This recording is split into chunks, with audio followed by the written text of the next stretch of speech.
श्रीगणेशाय नमः। अथ श्री शालिग्राम स्तोत्र विनियोगः।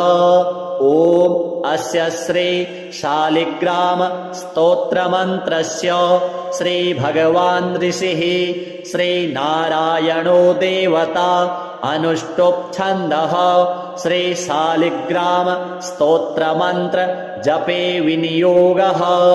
युधिष्ठिर उवाच श्रीदेवदेव देवेश देवतार्चनमुत्तमम् तत्सर्वं श्रोतुमिच्छामि ब्रूहि मे पुरुषोत्तम।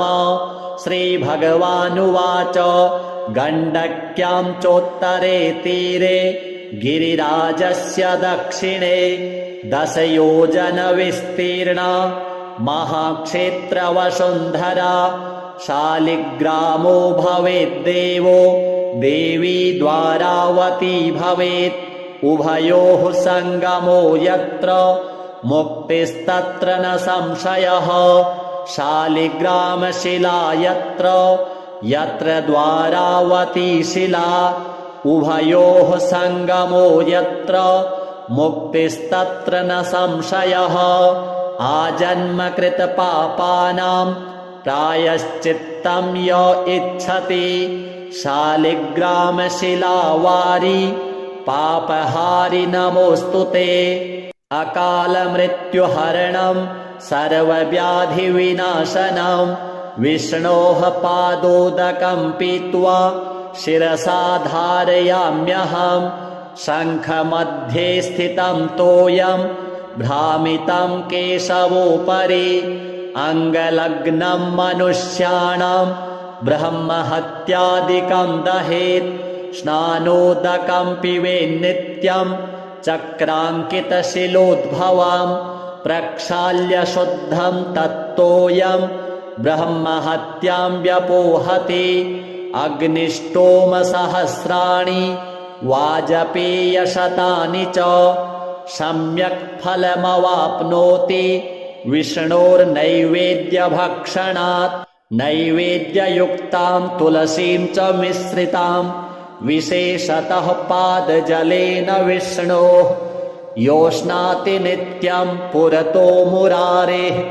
प्राप्नोति यज्ञायुतकोटिपुण्यं खण्डिता स्फुटिता भिन्ना वह्नि दग्धा तथैव च।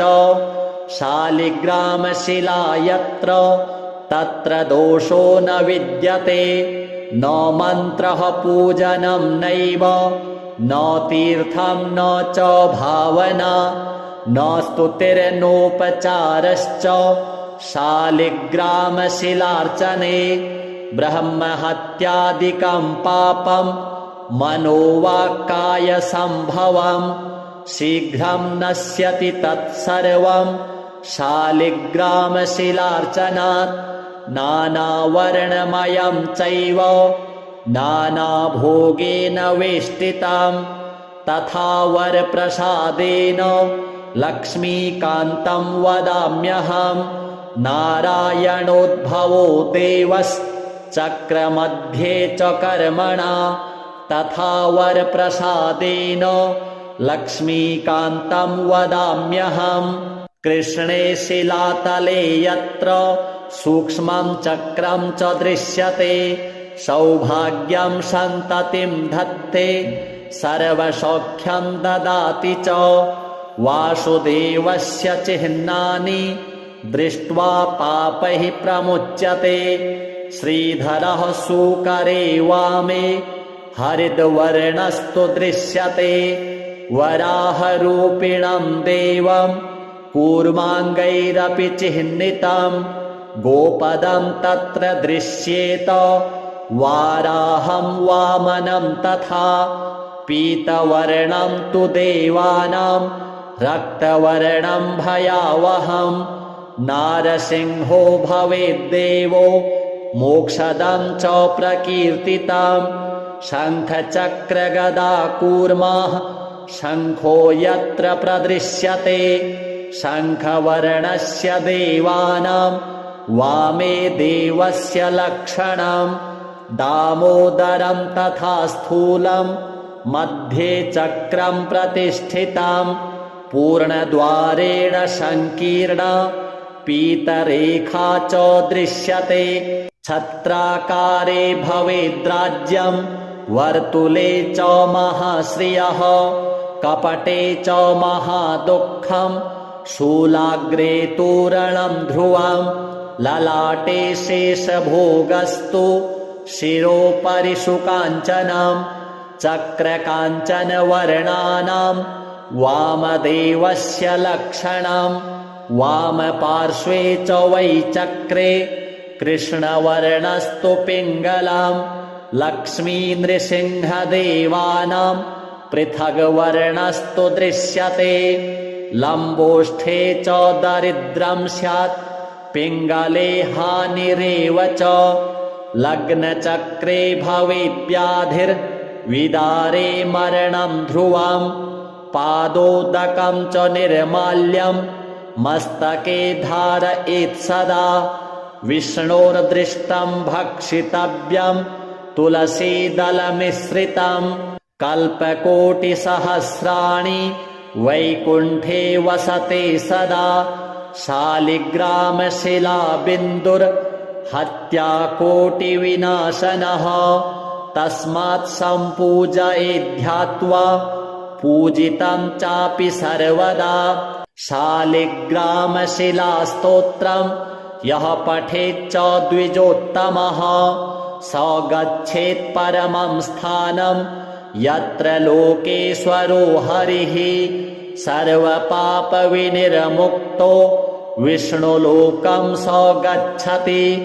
दशावतारो देवानां पृथग्वर्णस्तु दृश्यते ईप्सितं लभते राज्यं विष्णुपूजामनुक्रमात् कोट्यो हि ब्रह्महत्यानां गम्यागम्यकोटयः ताः सर्वा नाशमायान्ति विष्णोर्नैवेद्यभक्षणात् विष्णोः पादोदकं पीत्वा कोटिजन्माघनाशनं तस्मादष्टगुणं पापं भूमौ बिन्दुनिपातनात्। श्रीशालिग्राम देवार्पणमस्तु। श्रीदेवदेव देवेश देवतार्चनमुत्तमं तत्सर्वं श्रोतुमिच्छामि ब्रूहि मे पुरुषोत्तम।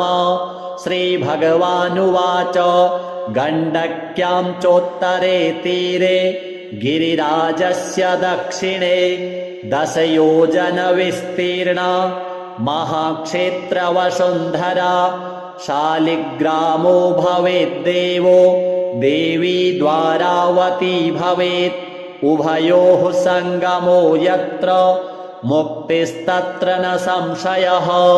शालिग्रामशिला यत्र यत्र द्वारावती शिला उभयोः सङ्गमो यत्र मुक्तिस्तत्र न संशयः। आजन्मकृतपापानां प्रायश्चित्तं य इच्छति शालिग्रामशिलावारि पापहारि नमोऽस्तु ते।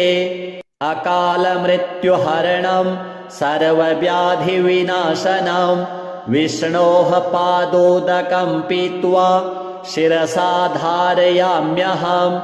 शङ्खमध्ये स्थितं तोयं भ्रामितं केशवोपरि अङ्गलग्नं मनुष्याणां ब्रह्महत्यादिकं दहेत्। स्नानोदकं पिबेन्नित्यं चक्राङ्कितशिलोद्भवं प्रक्षाल्य शुद्धं तत्तोयं ब्रह्महत्यां व्यपोहति। अग्निष्टोमसहस्राणि वाजपेयशतानि च सम्यक् फलमवाप्नोति विष्णोर्नैवेद्यभक्षणात्। नैवेद्ययुक्तां तुलसीं च मिश्रितां विशेषतः पादजलेन विष्णोः योष्णाति नित्यं पुरतो मुरारेः प्राप्नोति यज्ञायुतकोटिपुण्यं। खण्डिता स्फुटिता भिन्ना वह्निदग्धा तथैव च शालिग्रामशिला यत्र तत्र दोषो न विद्यते न मन्त्रः पूजनं नैव न तीर्थं न च भावना न स्तुतिर्नोपचारश्च शालिग्रामशिलार्चने ब्रह्महत्यादिकं पापं मनोवाक्कायसम्भवं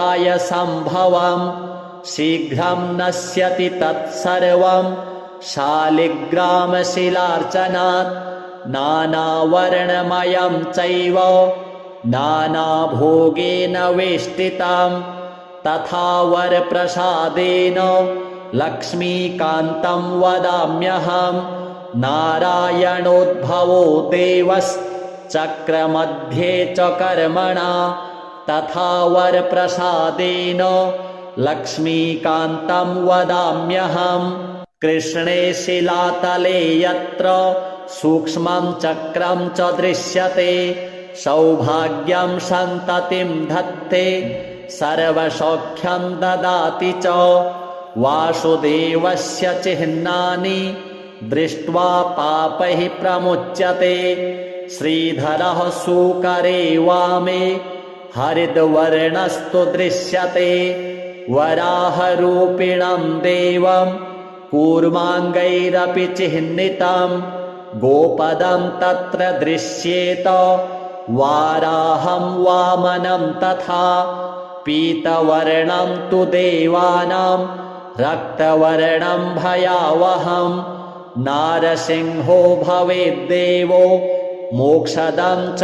प्रकीर्तितं शङ्खचक्रगदा कूर्मः शङ्खो यत्र प्रदृश्यते शङ्खवर्णस्य देवानां वामे देवस्य लक्षणं दामोदरं तथा स्थूलं मध्ये चक्रं प्रतिष्ठितं पूर्णद्वारेण संकीर्ण पीतरेखा च दृश्यते छत्राकारे भवेद्राज्यं वर्तुले च महाश्रियः कपटे च महादुःखं शूलाग्रे तोरणं ध्रुवं ललाटे शेषभोगस्तु शिरोपरि शुकाञ्चनं चक्रकाञ्चनवर्णानां वामदेवस्य लक्षणं वामपार्श्वे च वै चक्रे कृष्णवर्णस्तु पिङ्गलं लक्ष्मीनृसिंहदेवानां पृथग्वर्णस्तु दृश्यते लम्बोष्ठे च दरिद्रं स्यात् पिङ्गले हानिरेव च लग्नचक्रे भवेद्व्याधिर्विदारे मरणं ध्रुवं पादोदकं च निर्माल्यं मस्तके धारयेत् सदा विष्णोर्दृष्टं भक्षितव्यं तुलसीदलमिश्रितं कल्पकोटिसहस्राणि वैकुण्ठे वसते सदा शालिग्रामशिलाबिन्दुर्हत्याकोटिविनाशनः तस्मात् सम्पूजयेद्ध्यात्वा पूजितं चापि सर्वदा शालिग्रामशिलास्तोत्रं यः पठेच्च द्विजोत्तमः स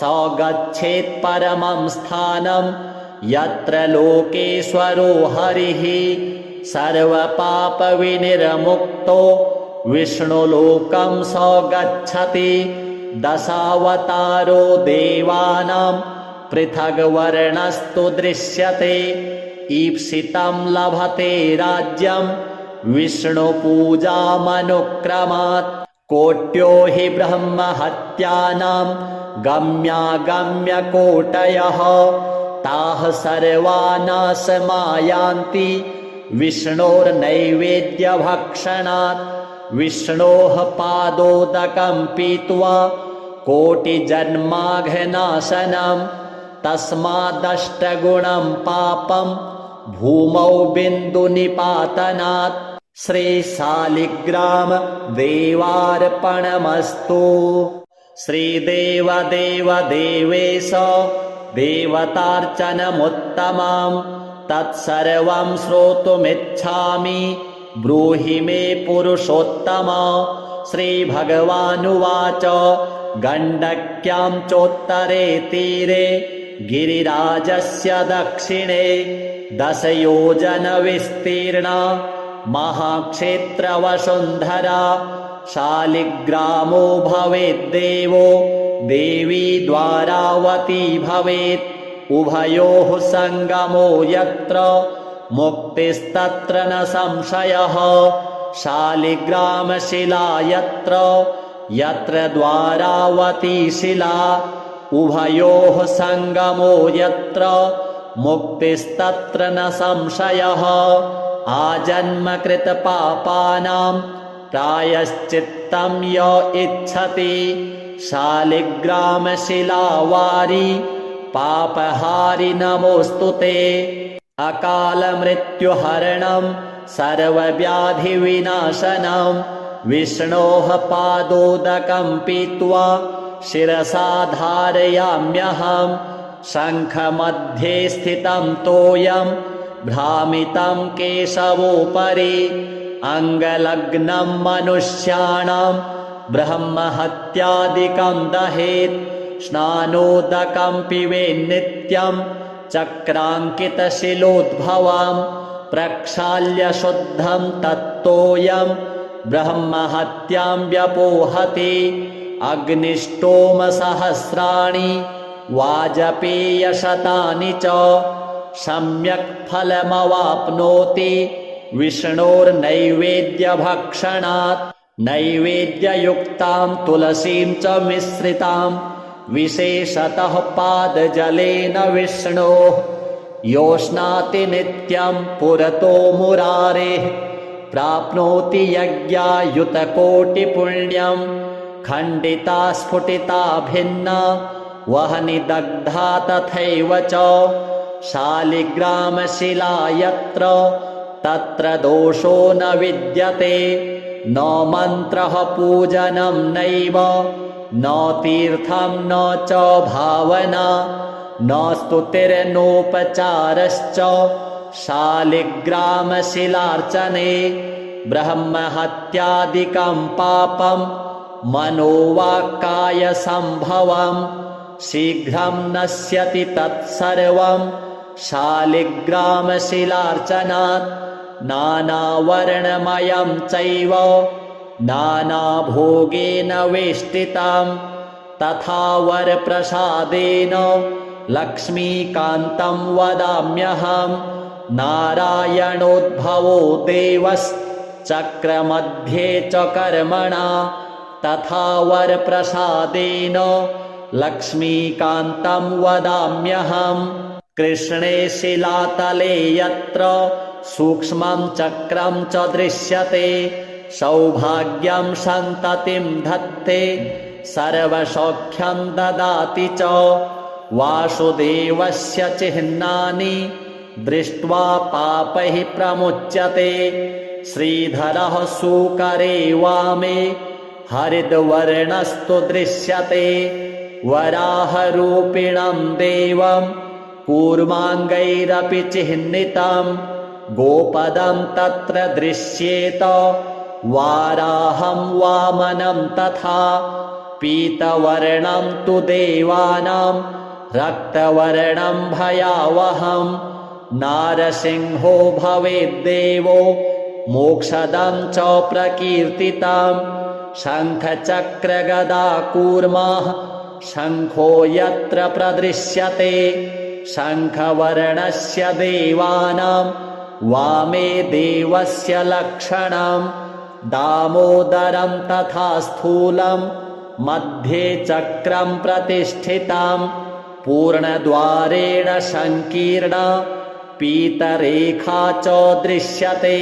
छत्राकारे भवेद्राज्यं वर्तुले च महाश्रियः कपटे च महादुःखं शूलाग्रे तोरणं ध्रुवं ललाटे शेषभोगस्तु शिरोपरि शुकाञ्चनं चक्रकाञ्चनवर्णानां वामदेवस्य लक्षणं वामपार्श्वे च वै चक्रे कृष्णवर्णस्तु पिङ्गलां लक्ष्मीनृसिंहदेवानां पृथग्वर्णस्तु दृश्यते लम्बोष्ठे च दरिद्रं स्यात् पिङ्गले हानिरेव च लग्नचक्रे भवेद्व्याधिर्विदारे मरणं ध्रुवम् पादोदकं च निर्माल्यं मस्तके धारयेत् सदा विष्णोर्दृष्टं भक्षितव्यं तुलसीदलमिश्रितं कल्पकोटिसहस्राणि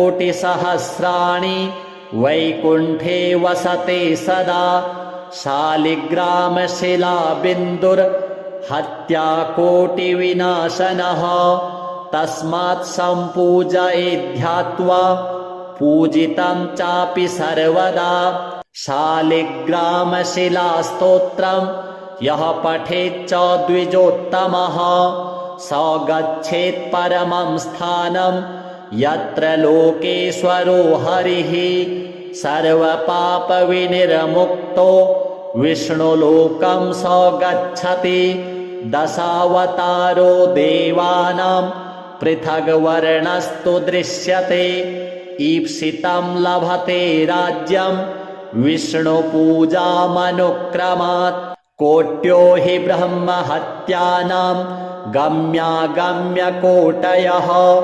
ताः सर्वा नाशमायान्ति विष्णोर्नैवेद्यभक्षणात् विष्णोः पादोदकं पीत्वा कोटिजन्माघनाशनं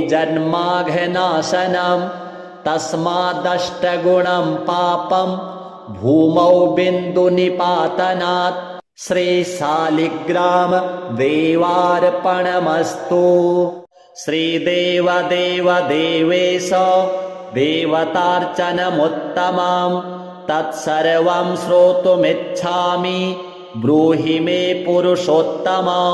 श्रीभगवानुवाच गण्डक्यां चोत्तरे तीरे गिरिराजस्य दक्षिणे 10 योजनविस्तीर्णा महाक्षेत्रवसुन्धरा शालिग्रामो भवेद्देवो देवी द्वारावती भवेत् उभयोः सङ्गमो यत्र मुक्तिस्तत्र न संशयः शालिग्रामशिला यत्र यत्र द्वारावती शिला उभयोः सङ्गमो यत्र मुक्तिस्तत्र न संशयः आजन्मकृतपापानां प्रायश्चित्तं य इच्छति शालिग्रामशिलावारि पापहारि नमोऽस्तु ते।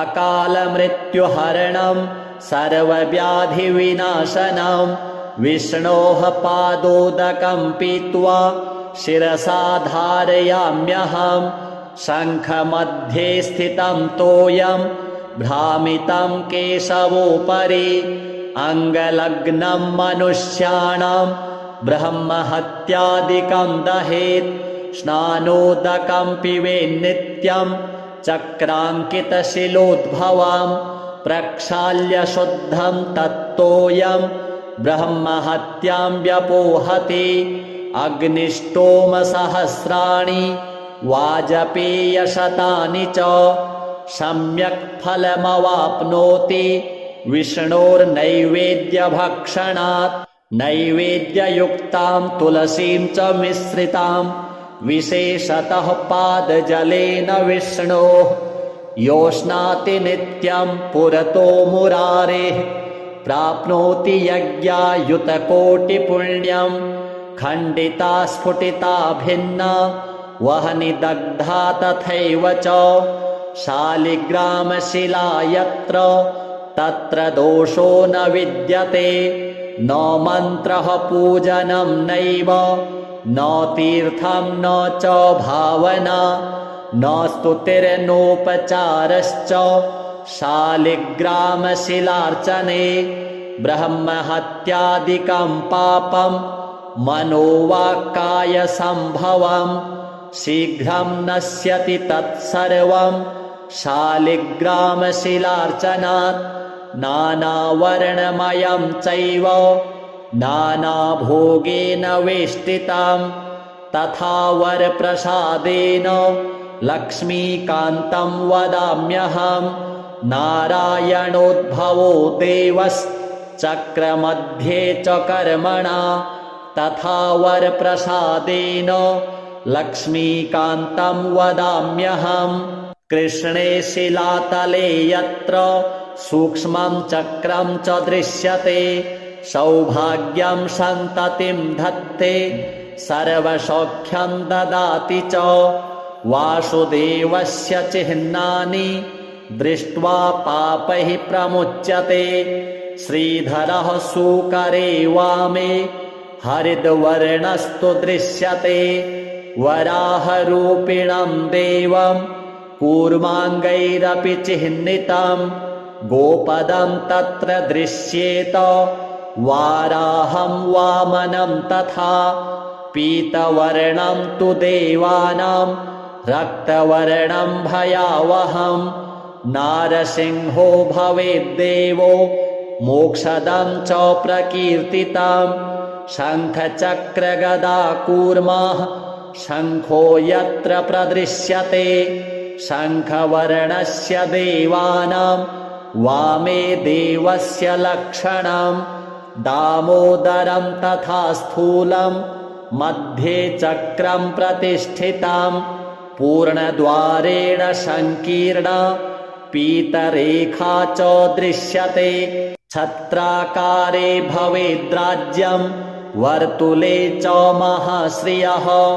कपटे च महादुःखं शूलाग्रे तोरणं ध्रुवं ललाटे शेषभोगस्तु शिरोपरि सुकाञ्चनं चक्रकाञ्चनवर्णानां वामदेवस्य लक्षणं वामपार्श्वे च वै चक्रे कृष्णवर्णस्तु पिङ्गलं लक्ष्मीनृसिंहदेवानां पृथग्वर्णस्तु दृश्यते लम्बोष्ठे च दरिद्रं स्यात् पिङ्गले हानिरेव च लग्नचक्रे भवेद्व्याधिर्विदारे मरणं ध्रुवं पादोदकं च निर्माल्यं मस्तके धारयेत् सदा विष्णोर्दृष्टं भक्षितव्यं तुलसीदलमिश्रितं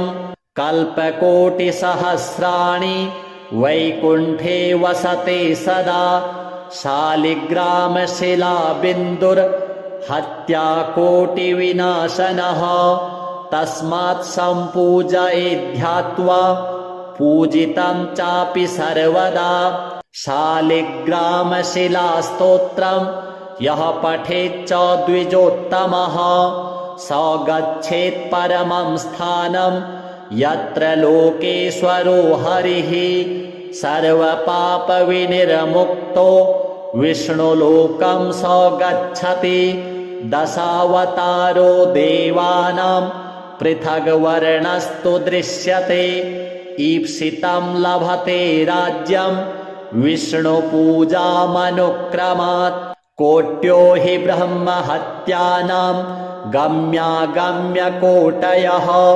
ताः सर्वा नाशमायान्ति विष्णोर्नैवेद्यभक्षणात् विष्णोः पादोदकं पीत्वा कोटिजन्माघनाशनं तस्मादष्टगुणं पापं भूमौ बिन्दुनिपातनात् श्रीशालिग्राम देवार्पणमस्तु। श्रीदेवदेव देवेश देवतार्चनमुत्तमं तत्सर्वं श्रोतुमिच्छामि ब्रूहि मे पुरुषोत्तम।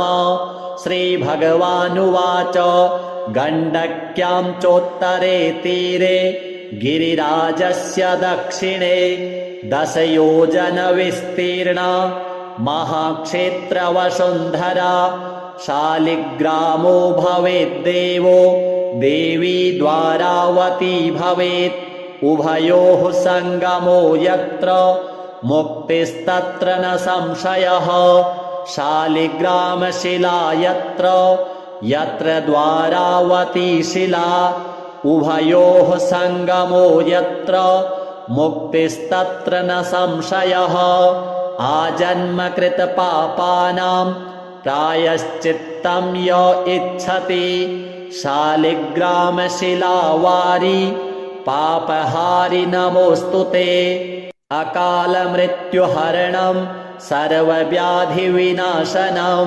विष्णोः पादोदकं पीत्वा शिरसा धारयाम्यहं शङ्खमध्ये स्थितं तोयं भ्रामितं केशवोपरि अङ्गलग्नं मनुष्याणां ब्रह्महत्यादिकं दहेत् स्नानोदकं पिबेन्नित्यं चक्राङ्कितशिलोद्भवं प्रक्षाल्य शुद्धं तत्तोयं ब्रह्महत्यां व्यपोहति अग्निष्टोमसहस्राणि वाजपेयशतानि च सम्यक् फलमवाप्नोति विष्णोर्नैवेद्यभक्षणात् नैवेद्ययुक्तां तुलसीं च मिश्रितां विशेषतः पादजलेन विष्णोः योष्णाति नित्यं पुरतो मुरारेः प्राप्नोति यज्ञायुतकोटिपुण्यं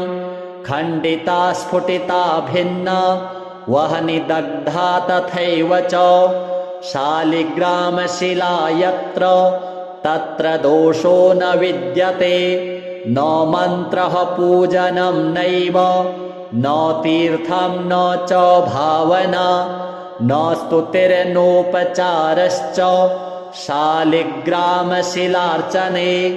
ब्रह्महत्यादिकं पापं मनोवाक्कायसम्भवं शीघ्रं नश्यति तत्सर्वं शालिग्रामशिलार्चनात् नानावर्णमयं चैव नानाभोगेन वेष्टितं तथा वरप्रसादेन लक्ष्मीकान्तं वदाम्यहं नारायणोद्भवो देवश्चक्रमध्ये च कर्मणा तथा वरप्रसादेन लक्ष्मीकान्तं वदाम्यहम् कृष्णे शिलातले यत्र सूक्ष्मं चक्रं च दृश्यते सौभाग्यं सन्ततिं धत्ते सर्वसौख्यं ददाति च वासुदेवस्य चिह्नानि दृष्ट्वा पापैः प्रमुच्यते श्रीधरः सूकरे वामे हरिद्वर्णस्तु दृश्यते वराहरूपिणं देवं कूर्माङ्गैरपि चिह्नितं गोपदं तत्र दृश्येत वाराहं वामनं तथा पीतवर्णं तु देवानां रक्तवर्णं भयावहं नारसिंहो भवेद्देवो मोक्षदं च प्रकीर्तितं शङ्खचक्रगदाकूर्मः शङ्खो यत्र प्रदृश्यते शङ्खवर्णस्य देवानां वामे देवस्य लक्षणं दामोदरं तथा स्थूलं मध्ये चक्रं प्रतिष्ठितं पूर्णद्वारेण सङ्कीर्णा पीतरेखा च दृश्यते छत्राकारे भवेद्राज्यं वर्तुले च महाश्रियः कपटे च महादुःखं शूलाग्रे तोरणं ध्रुवं ललाटे शेषभोगस्तु शिरोपरि शुकाञ्चनं चक्रकाञ्चनवर्णानां वामदेवस्य लक्षणं वामपार्श्वे च वै चक्रे कृष्णवर्णस्तु पिङ्गलं लक्ष्मीनृसिंहदेवानां पृथग्वर्णस्तु दृश्यते लम्बोष्ठे च दरिद्रं स्यात् पिङ्गले हानिरेव च लग्नचक्रे भवेद्व्याधिर्विदारे मरणं ध्रुवं पादोदकं च निर्माल्यं मस्तके धारयेत् सदा विष्णोर्दृष्टं भक्षितव्यं तुलसीदलमिश्रितं कल्पकोटिसहस्राणि वैकुण्ठे वसते सदा शालिग्रामशिलाबिन्दुर्हत्याकोटिविनाशनः तस्मात् सम्पूजयेद्ध्यात्वा पूजितं चापि सर्वदा शालिग्रामशिलास्तोत्रम् यः पठेच्च द्विजोत्तमः स गच्छेत् परमं स्थानं यत्र लोकेश्वरो हरिः सर्वपापविनिर्मुक्तो विष्णुलोकं स गच्छति दशावतारो देवानां पृथग्वर्णस्तु दृश्यते ईप्सितं लभते राज्यं विष्णुपूजामनुक्रमात् कोट्यो हि ब्रह्महत्यानां गम्यागम्यकोटयः ताः सर्वा नाशमायान्ति विष्णोर्नैवेद्यभक्षणात् विष्णोः पादोदकं पीत्वा कोटिजन्माघनाशनं तस्मादष्टगुणं पापं भूमौ बिन्दुनिपातनात् श्रीशालिग्राम देवार्पणमस्तु। श्रीदेवदेव देवेश देवतार्चनमुत्तमं तत्सर्वं श्रोतुमिच्छामि ब्रूहि मे पुरुषोत्तम। श्रीभगवानुवाच गण्डक्यां चोत्तरे तीरे गिरिराजस्य दक्षिणे 10 योजनविस्तीर्णा महाक्षेत्रवसुन्धरा शालिग्रामो भवेद्देवो देवी द्वारावती भवेत् उभयोः सङ्गमो यत्र मुक्तिस्तत्र न संशयः शालिग्रामशिला यत्र यत्र द्वारावती शिला उभयोः सङ्गमो यत्र मुक्तिस्तत्र न संशयः आजन्मकृतपापानां प्रायश्चित्तं य इच्छति शालिग्रामशिलावारि पापहारि नमोऽस्तु ते। अकालमृत्युहरणं सर्वव्याधिविनाशनं विष्णोः पादोदकं पीत्वा शिरसा धारयाम्यहं शङ्खमध्ये स्थितं तोयं भ्रामितं केशवोपरि अङ्गलग्नं मनुष्याणां ब्रह्महत्यादिकं दहेत् स्नानोदकं पिबेन्नित्यं चक्राङ्कितशिलोद्भवं प्रक्षाल्य शुद्धं तत्तोयं ब्रह्महत्यां व्यपोहति अग्निष्टोमसहस्राणि वाजपेयशतानि च सम्यक् फलमवाप्नोति विष्णोर्नैवेद्यभक्षणात् नैवेद्ययुक्तां तुलसीं च मिश्रितां विशेषतः पादजलेन विष्णोः योष्णाति नित्यं पुरतो मुरारेः प्राप्नोति यज्ञायुतकोटिपुण्यं खण्डिता स्फुटिता भिन्ना वह्नि दग्धा तथैव च शालिग्रामशिला यत्र तत्र दोषो न विद्यते न मन्त्रः पूजनं नैव न तीर्थं न च भावना न स्तुतिर्नोपचारश्च शालिग्रामशिलार्चने ब्रह्महत्यादिकं पापं मनोवाक्कायसम्भवं शीघ्रं नश्यति तत्सर्वं शालिग्रामशिलार्चनात् नानावर्णमयं चैव नानाभोगेन वेष्टितं तथा वरप्रसादेन लक्ष्मीकान्तं वदाम्यहं नारायणोद्भवो देवश्चक्रमध्ये च कर्मणा तथा वरप्रसादेन लक्ष्मीकान्तं वदाम्यहं कृष्णे शिलातले यत्र सूक्ष्मं चक्रं च दृश्यते सौभाग्यं सन्ततिं धत्ते सर्वसौख्यं ददाति च वासुदेवस्य चिह्नानि दृष्ट्वा पापैः प्रमुच्यते। श्रीधरः सुकरे वामे हरिद्वर्णस्तु दृश्यते। वराहरूपिणं देवं कूर्माङ्गैरपि चिह्नितं गोपदं तत्र दृश्येत। वाराहं वामनं तथा पीतवर्णं तु देवानां रक्तवर्णं भयावहं। नारसिंहो भवेद्देवो मोक्षदं च प्रकीर्तितं। शङ्खचक्रगदा कूर्मः शङ्खो यत्र प्रदृश्यते। शङ्खवर्णस्य देवानां वामे देवस्य लक्षणं। दामोदरं तथा स्थूलं मध्ये चक्रं प्रतिष्ठितं। पूर्णद्वारेण संकीर्णा पीतरेखा च दृश्यते। छत्राकारे भवेद्राज्यं वर्तुले च महाश्रियः। कपटे च महादुःखं शूलाग्रे तोरणं ध्रुवं।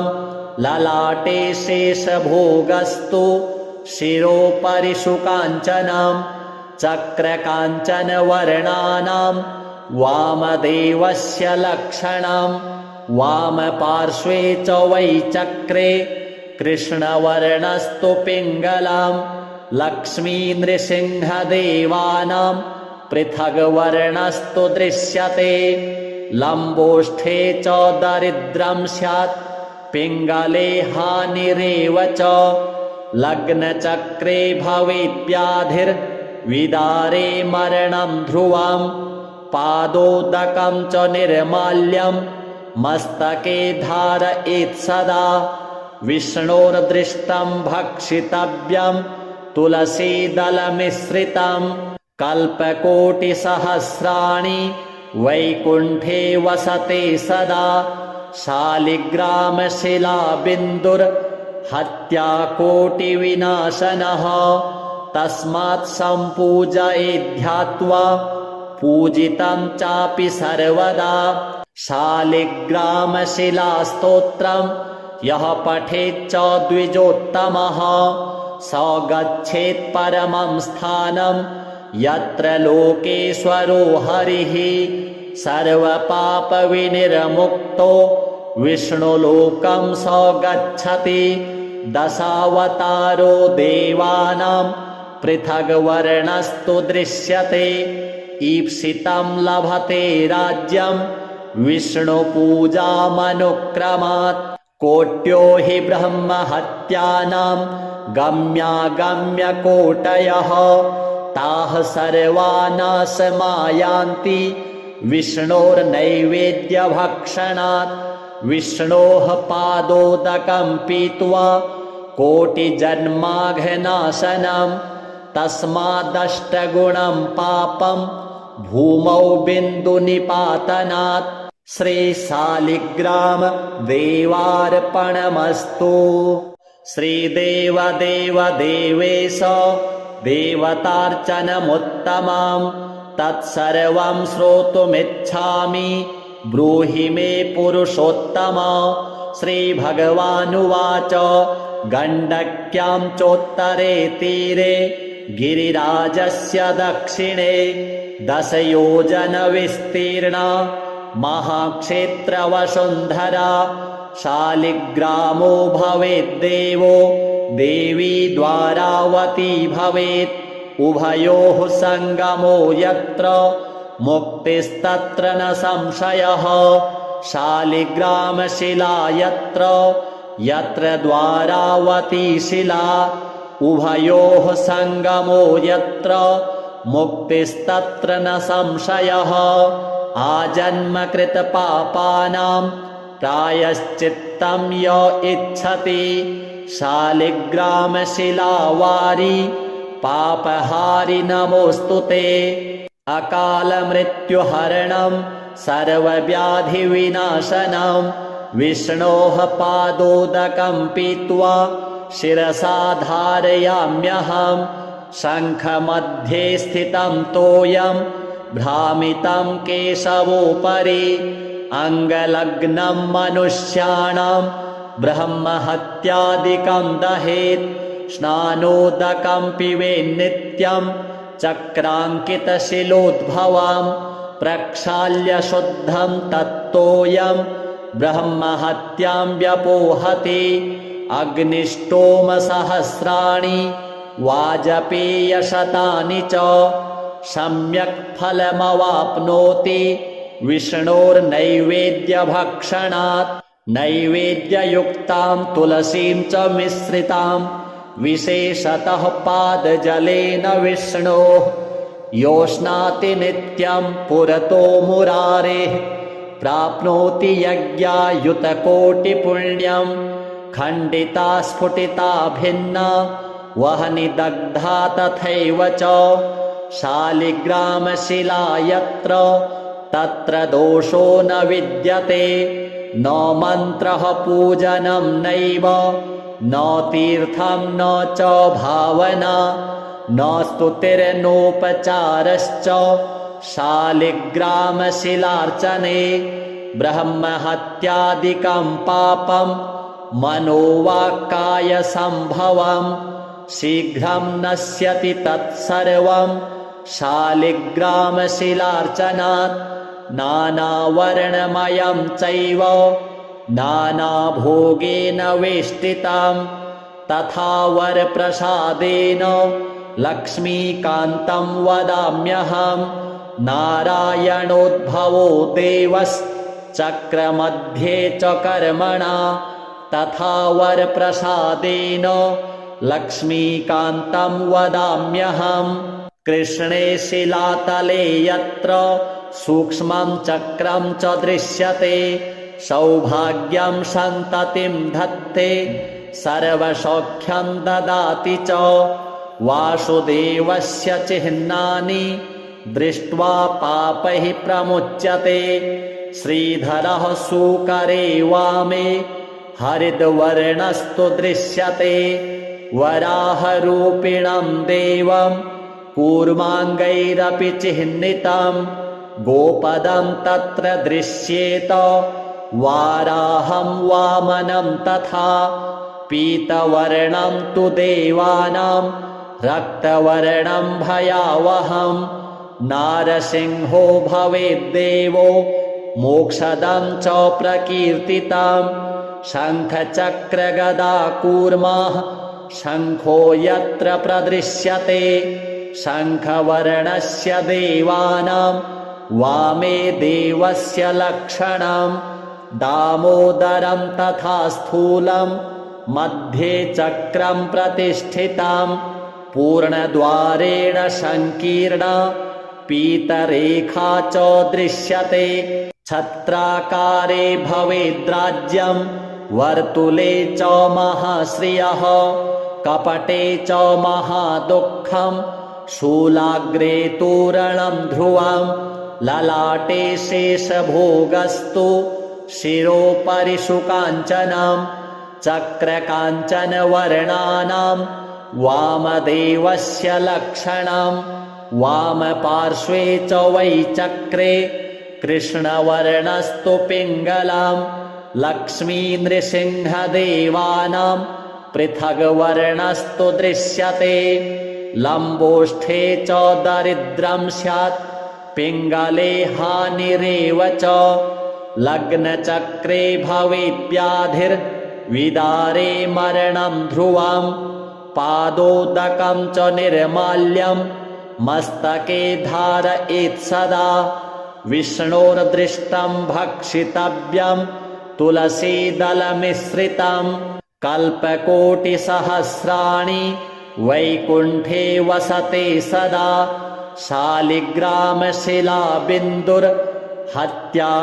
शालिग्रामशिलाबिन्दुर्हत्याकोटिविनाशनः तस्मात् सम्पूजयेद्ध्यात्वा पूजितं चापि सर्वदा शालिग्रामशिलास्तोत्रं यः पठेच्च द्विजोत्तमः स गच्छेत् परमं स्थानं यत्र लोकेश्वरो हरिः सर्वपापविनिर्मुक्तो विष्णुलोकं स गच्छति दशावतारो देवानां पृथग्वर्णस्तु दृश्यते ईप्सितं लभते राज्यं विष्णुपूजामनुक्रमात् कोट्यो हि ब्रह्महत्यानां गम्यागम्यकोटयः ताः सर्वा नाशमायान्ति विष्णोर्नैवेद्यभक्षणात् विष्णोः पादोदकं पीत्वा कोटिजन्माघनाशनं तस्मादष्टगुणं पापं भूमौ बिन्दुनिपातनात् श्रीशालिग्राम देवार्पणमस्तु। श्रीदेवदेव देवेश देवतार्चनमुत्तमं तत्सर्वं श्रोतुमिच्छामि ब्रूहि मे पुरुषोत्तम। श्रीभगवानुवाच गण्डक्यां चोत्तरे तीरे गिरिराजस्य दक्षिणे 10 योजनविस्तीर्णा महाक्षेत्रवसुन्धरा शालिग्रामो भवेद्देवो देवी द्वारावती भवेत् उभयोः सङ्गमो यत्र मुक्तिस्तत्र न संशयः शालिग्रामशिला यत्र यत्र द्वारावती शिला उभयोः सङ्गमो यत्र मुक्तिस्तत्र न संशयः आजन्मकृतपापानां प्रायश्चित्तं य इच्छति शालिग्रामशिलावारि पापहारि नमोऽस्तु ते।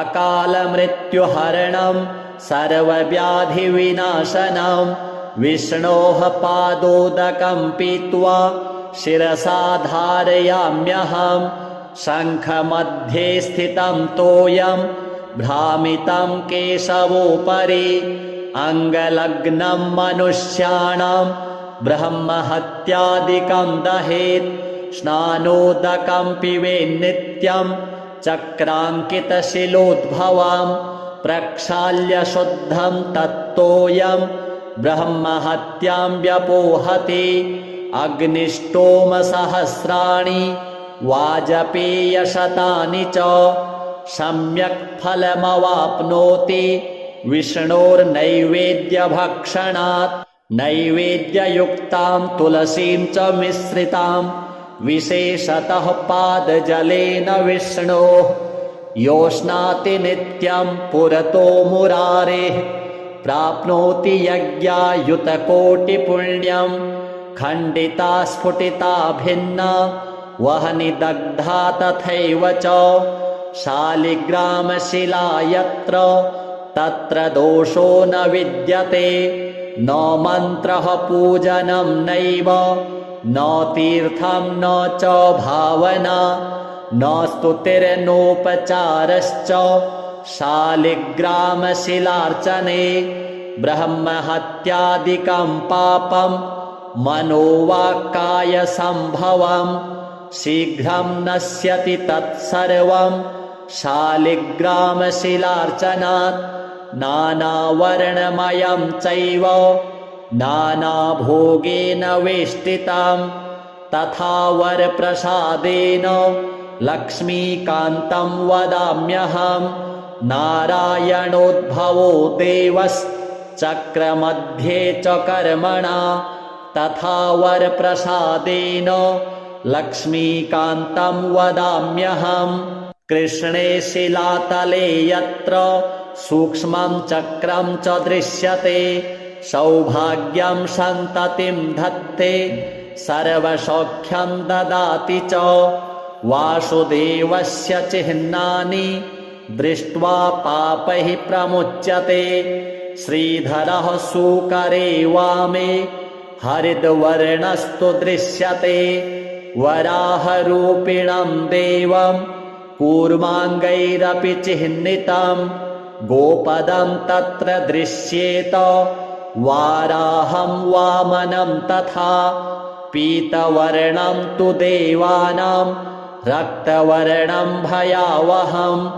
नारसिंहो भवेद्देवो मोक्षदं च प्रकीर्तिताम् शङ्खचक्रगदाकूर्मः शङ्खो यत्र प्रदृश्यते शङ्खवर्णस्य देवानां वामे देवस्य लक्षणम् दामोदरं तथा स्थूलं मध्ये चक्रं प्रतिष्ठितं पूर्णद्वारेण संकीर्णा पीतरेखा च दृश्यते छत्राकारे भवेद्राज्यं वर्तुले च महाश्रियः कपटे च महादुःखं शूलाग्रे तोरणं ध्रुवं ललाटे शेषभोगस्तु शिरोपरि शुकाञ्चनं चक्रकाञ्चनवर्णानां वामदेवस्य लक्षणं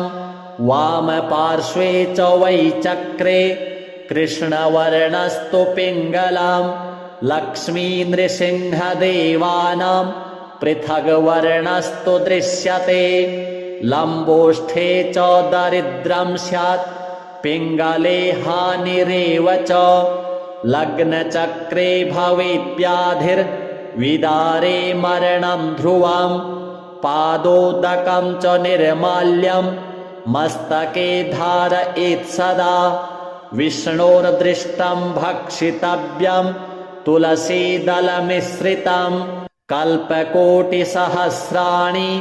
वैकुण्ठे वसते सदा शालिग्रामशिलाबिन्दुर्हत्याकोटिविनाशनः तस्मात् सम्पूजयेद्ध्यात्वा पूजितं चापि सर्वदा शालिग्रामशिलास्तोत्रं यः पठेच्च द्विजोत्तमः स गच्छेत् परमं स्थानं यत्र लोकेश्वरो हरिः सर्वपापविनिर्मुक्तो विष्णुलोकं स गच्छति दशावतारो देवानां पृथग्वर्णस्तु दृश्यते ईप्सितं लभते राज्यं विष्णुपूजामनुक्रमात् कोट्यो हि ब्रह्महत्यानां गम्यागम्यकोटयः ताः सर्वानाशमायान्ति विष्णोर्नैवेद्यभक्षणात् विष्णोः पादोदकं पीत्वा कोटिजन्माघनाशनं तस्मादष्टगुणं पापं भूमौ बिन्दुनिपातनात् श्रीशालिग्राम देवार्पणमस्तु। श्रीदेवदेव देवेश देवतार्चनमुत्तमं तत्सर्वं श्रोतुमिच्छामि ब्रूहि मे पुरुषोत्तम। श्रीभगवानुवाच गण्डक्यां चोत्तरे तीरे गिरिराजस्य दक्षिणे 10 योजनविस्तीर्णा महाक्षेत्रवसुन्धरा शालिग्रामो भवेद्देवो देवी द्वारावती भवेत् उभयोः सङ्गमो यत्र मुक्तिस्तत्र न संशयः शालिग्रामशिला यत्र यत्र द्वारावती शिला उभयोः सङ्गमो यत्र मुक्तिस्तत्र न संशयः आजन्मकृतपापानां प्रायश्चित्तं य इच्छति शालिग्रामशिलावारि पापहारि नमोऽस्तु ते। अकालमृत्युहरणं सर्वव्याधिविनाशनं विष्णोः पादोदकं पीत्वा शिरसा धारयाम्यहं शङ्खमध्ये स्थितं तोयं भ्रामितं केशवोपरि अङ्गलग्नं मनुष्याणां ब्रह्महत्यादिकं दहेत् स्नानोदकं पिबेन्नित्यं चक्राङ्कितशिलोद्भवं प्रक्षाल्य शुद्धं तत्तोयं ब्रह्महत्यां व्यपोहति अग्निष्टोमसहस्राणि वाजपेयशतानि च सम्यक् फलमवाप्नोति विष्णोर्नैवेद्यभक्षणात् नैवेद्ययुक्तां तुलसीं च मिश्रितां विशेषतः पादजलेन विष्णोः योष्णाति नित्यं पुरतो मुरारेः प्राप्नोति यज्ञायुतकोटिपुण्यं खण्डिता स्फुटिता भिन्ना वह्नि दग्धा तथैव च शालिग्रामशिला यत्र तत्र दोषो न विद्यते न मन्त्रः पूजनं नैव न तीर्थं न च भावना न स्तुतिर्नोपचारश्च शालिग्रामशिलार्चने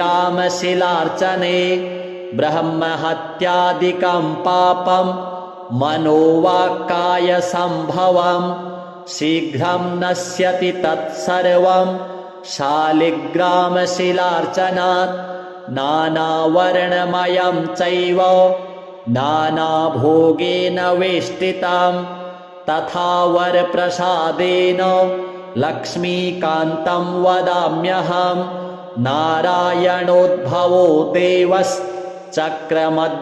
च कर्मणा तथा वरप्रसादेन लक्ष्मीकान्तं वदाम्यहम् कृष्णे शिलातले यत्र सूक्ष्मं चक्रं च दृश्यते सौभाग्यं सन्ततिं धत्ते सर्वसौख्यं ददाति च वासुदेवस्य चिह्नानि दृष्ट्वा पापैः प्रमुच्यते श्रीधरः सूकरे वामे हरिद्वर्णस्तु दृश्यते वराहरूपिणं देवं कूर्माङ्गैरपि चिह्नितं गोपदं तत्र दृश्येत वाराहं वामनं तथा पीतवर्णं तु देवानां रक्तवर्णं भयावहं नारसिंहो भवेद्देवो मोक्षदं च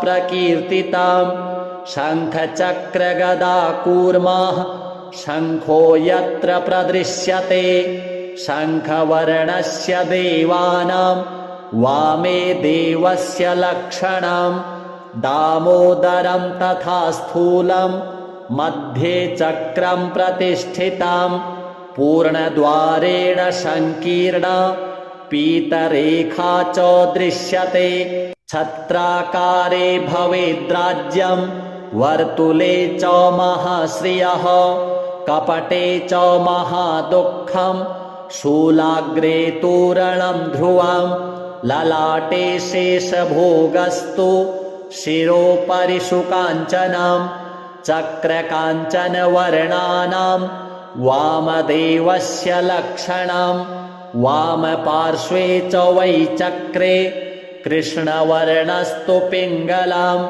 लक्ष्मीनृसिंहदेवानां पृथग्वर्णस्तु दृश्यते लम्बोष्ठे च दरिद्रं स्यात् पिङ्गले हानिरेव च लग्नचक्रे भवेद्व्याधिर्विदारे मरणं ध्रुवं पादोदकं च निर्माल्यं मस्तके धारयेत् सदा विष्णोर्दृष्टं भक्षितव्यं तुलसीदलमिश्रितं कल्पकोटिसहस्राणि वैकुण्ठे वसते सदा शालिग्रामशिलाबिन्दुर्हत्याकोटिविनाशनः तस्मात् सम्पूजयेद्ध्यात्वा पूजितं चापि सर्वदा शालिग्रामशिलास्तोत्रं यः पठेच्च द्विजोत्तमः स गच्छेत् परमं स्थानं यत्र लोकेश्वरो हरिः सर्वपापविनिर्मुक्तो विष्णुलोकं स गच्छति दशावतारो देवानां पृथग्वर्णस्तु दृश्यते ईप्सितं लभते राज्यं विष्णुपूजामनुक्रमात् कोट्यो हि ब्रह्महत्यानां गम्यागम्यकोटयः ताः सर्वा नाशमायान्ति विष्णोर्नैवेद्यभक्षणात् विष्णोः पादोदकं पीत्वा कोटिजन्माघनाशनं तस्मादष्टगुणं पापं भूमौ बिन्दुनिपातनात् श्रीशालिग्राम देवार्पणमस्तु। श्रीदेवदेव देवेश देवतार्चनमुत्तमं तत्सर्वं श्रोतुमिच्छामि ब्रूहि मे पुरुषोत्तम। श्रीभगवानुवाच गण्डक्यां चोत्तरे तीरे गिरिराजस्य दक्षिणे 10 योजनविस्तीर्णा महाक्षेत्रवसुन्धरा शालिग्रामो भवेद्देवो देवी द्वारावती भवेत् उभयोः सङ्गमो यत्र मुक्तिस्तत्र न संशयः शालिग्रामशिला यत्र यत्र द्वारावती शिला उभयोः सङ्गमो यत्र मुक्तिस्तत्र न संशयः आजन्मकृतपापानां प्रायश्चित्तं य इच्छति शालिग्रामशिलावारि पापहारि नमोऽस्तु ते। अकालमृत्युहरणं सर्वव्याधिविनाशनं विष्णोः पादोदकं पीत्वा शिरसा धारयाम्यहं शङ्खमध्ये स्थितं तोयं भ्रामितं केशवोपरि अङ्गलग्नं मनुष्याणां ब्रह्महत्यादिकं दहेत् स्नानोदकं पिबेन्नित्यं चक्राङ्कितशिलोद्भवां प्रक्षाल्य शुद्धं तत्तोयं ब्रह्महत्यां व्यपोहति अग्निष्टोमसहस्राणि वाजपेयशतानि च सम्यक् फलमवाप्नोति विष्णोर्नैवेद्यभक्षणात् नैवेद्ययुक्तां तुलसीं च मिश्रितां विशेषतः पादजलेन विष्णोः योष्णाति नित्यं पुरतो मुरारेः प्राप्नोति यज्ञायुतकोटिपुण्यं खण्डिता स्फुटिता भिन्ना वह्नि दग्धा तथैव च शालिग्रामशिला यत्र तत्र दोषो न विद्यते न मन्त्रः पूजनं नैव न तीर्थं न च भावना न स्तुतिर्नोपचारश्च शालिग्रामशिलार्चने ब्रह्महत्यादिकं पापं मनोवाक्कायसम्भवं शीघ्रं नश्यति तत्सर्वं शालिग्रामशिलार्चनात् नानावर्णमयं चैव नानाभोगेन वेष्टितं तथा वरप्रसादेन लक्ष्मीकान्तं वदाम्यहं नारायणोद्भवो देवश्चक्रमध्ये च कर्मणा तथा वरप्रसादेन लक्ष्मीकान्तं वदाम्यहम् कृष्णे शिलातले यत्र सूक्ष्मं चक्रं च दृश्यते सौभाग्यं सन्ततिं धत्ते सर्वसौख्यं ददाति च वासुदेवस्य चिह्नानि दृष्ट्वा पापैः प्रमुच्यते श्रीधरः सूकरे वामे हरिद्वर्णस्तु दृश्यते वराहरूपिणं देवं कूर्माङ्गैरपि चिह्नितं गोपदं तत्र दृश्येत वाराहं वामनं तथा पीतवर्णं तु देवानां रक्तवर्णं भयावहं नारसिंहो भवेद्देवो मोक्षदं च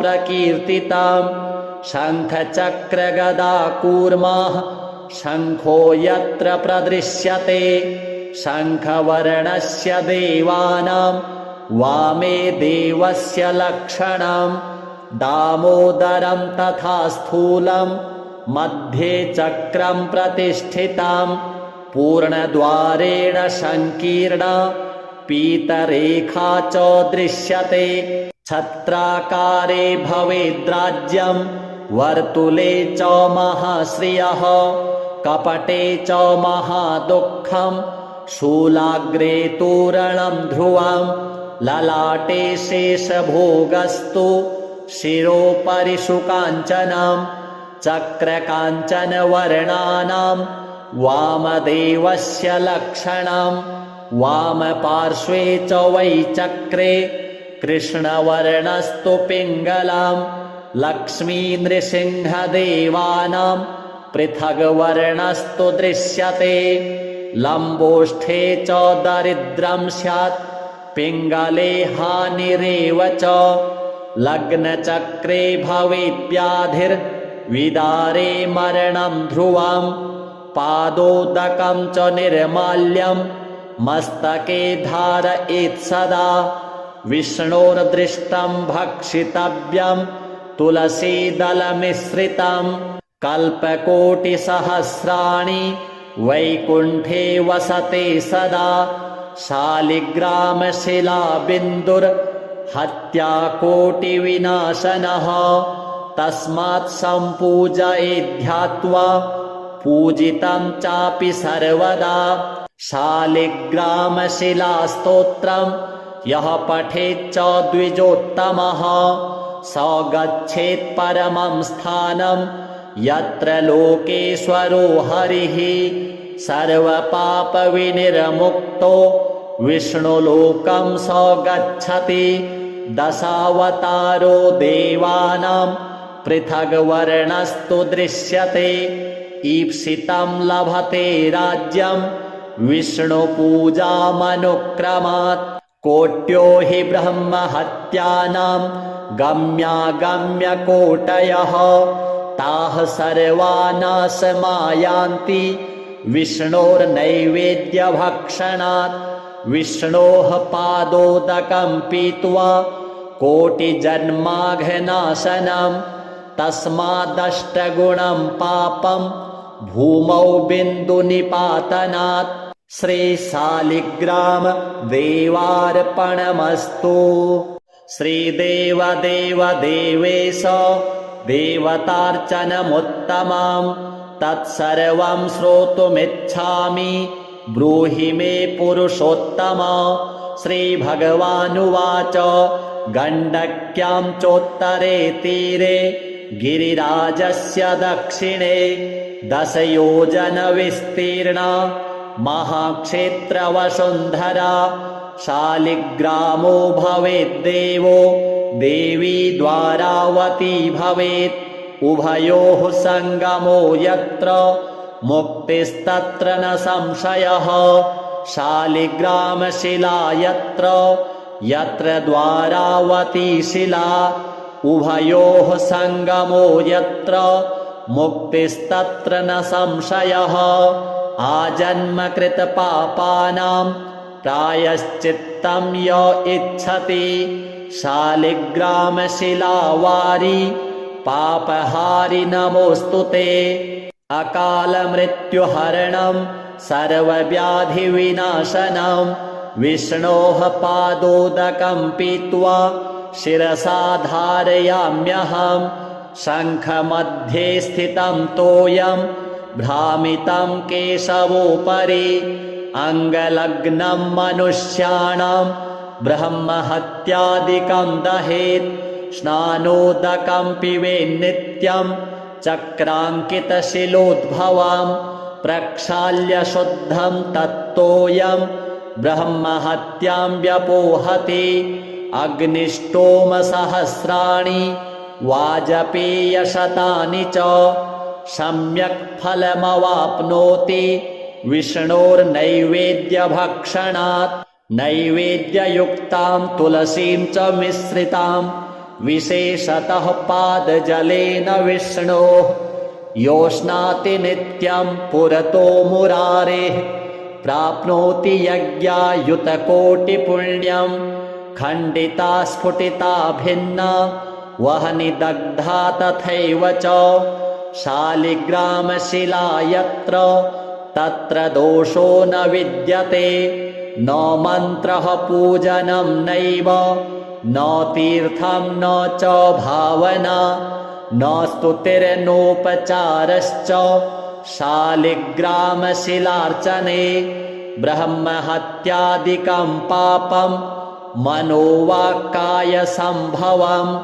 शीघ्रं नश्यति तत्सर्वं शालिग्रामशिलार्चनात् नानावर्णमयं चैव नानाभोगेन वेष्टितं तथा वरप्रसादेन लक्ष्मीकान्तं वदाम्यहं नारायणोद्भवो देवश्चक्रमध्ये च कर्मणा तथा वरप्रसादेन लक्ष्मीकान्तं वदाम्यहम् कृष्णे शिलातले यत्र सूक्ष्मं चक्रं च दृश्यते सौभाग्यं सन्ततिं धत्ते सर्वसौख्यं ददाति च वासुदेवस्य चिह्नानि दृष्ट्वा पापैः प्रमुच्यते श्रीधरः सूकरे वामे हरिद्वर्णस्तु दृश्यते